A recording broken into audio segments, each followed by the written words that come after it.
Hello friends, आज गोटे सुंदर कथा पर आलोचना करवा। प्रथम कथा हूँ आमर माइंडसेट। आमर माइंडसेट प्रथम स्ट्रंग हवा दरकार। आपने विजुआल माध्यम देखिपे गोटे छोट हाथी की जितेबाला माउंतटी बांधि थाए से पिला हाथी जापर थाए ना मु खुंटी को भांगी जापरि ना, किंतु दिन आसी हाथी बड़ हो जाए खुंट ताप किसी बड़ कथा नुहे, किंतु तार माइंडसेट ये खुंटी को भांगी मुझे ना। तो कहबार माने होची आमर माइंडसेट बड़ हवा दरकार, आम चिंताधारा बड़ हवा दरकार। आमे एई जगह पहुँची पारिबा, आमे मध्य सक्सेस हो पारिबा, आमे मध्य टार्गेट अचीव करिबा एवं आमे मध्य विलियनर हो पारिबा। किंतु आमर से छोट चिंताधारा जोगु आमे आज सक्सेस हो पारु नहीं। तेणुकरी फ्रेंड्स, आज गोटे सुंदर कथा पर आमे आलोचना करवा। 12टी ब्रह्मास्त्र पॉइंट पर आज आलोचना करवा। तो चलतु प्रथम हूँ ब्रह्मास्त्र number 1, be a billionaire before you earn a $1 billion. आपण $1 बिलियन पाइबा पूर्वर आपणकर माइंडसेट से बिलियनर भाई हवा दरकार।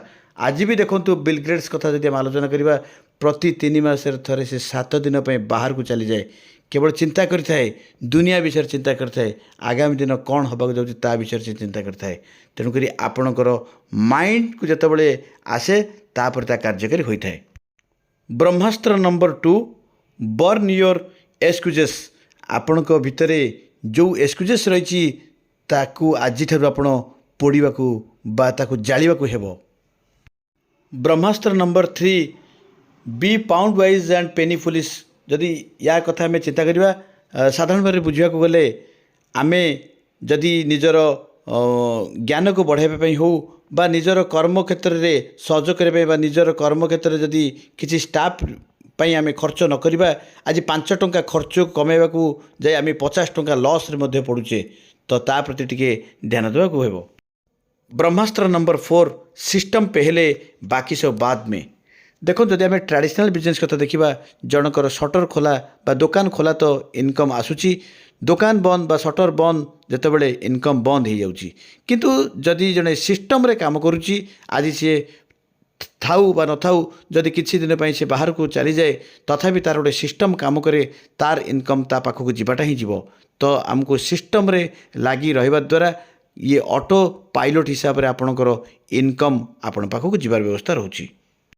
ब्रह्मास्त्र number 5, be future ready, planning और एग्जीक्यूशन का बादशाह बनना पड़ेगा। तो फ्रेंड्स, आपणकर दिशा और गति सही होना चाहिए। स्टेज बनाने से पहले डिजाइन होना चाहिए, आपके मन में वही ब्लूप्रिंट पहले बनाना चाहिए। बादशाह number 6, stop thinking about next day और next month, have a long term vision. Friends, आपन जितेबाला काम करुँच ये लॉन्ग टर्म विजन नहीं काम करूँ, ये कौन से सर्ट टर्म काम नुहे। सर्ट टर्म काम आपन को से रिजल्ट मिल न थाए। आपनकर विजन क्लियर हवा दरकार एवं लॉन्ग टर्म विजन रे आपन जदि काम करेंगे तेबे आपन सक्सेस हेबे। ब्रह्मास्त्र नंबर 7, फोकस ऑन मैक्सिमाइजेशन। तो फ्रेंड्स, आपण समय सदुपयोग करंतु। टीम जदि 10% एक्स्ट्रा काम करे, फोकस करे अधिक काम पई, तेबे लीड अधिक जेनेरेट हेबो, मीटिंग अधिक हेबो, जॉइनिंग एक्स्ट्रा हेबो एवं जॉइनिंग अधिक हेले प्रॉफिट मते अधिक हेबो। ब्रह्मास्त्र number 9, believe in the power of systematic training. Team का ट्रेनिंग के साथ साथ खुद का ट्रेनिंग मध्य चाहिए। आप निज को अपडेट करंतु, नॉलेज गेन करंतु एवं निजर कोच बा निजर mentor बाछंतु।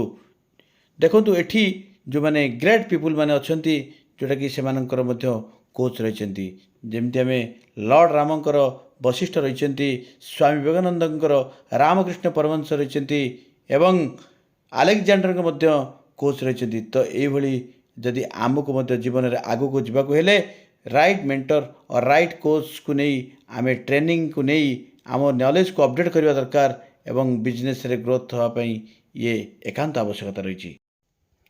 Brahmastra number 10, keep creating the wheel of wealth. तो किसी नूतन चिंताधारा करंतु एवं किसी अलग तरीका रे बिजनेस करंतु जहाँकि आपण को बिजनेस को आगे ही नेब। सीखना तो खर्च है लेकिन खर्च से ज़्यादा इनकम है।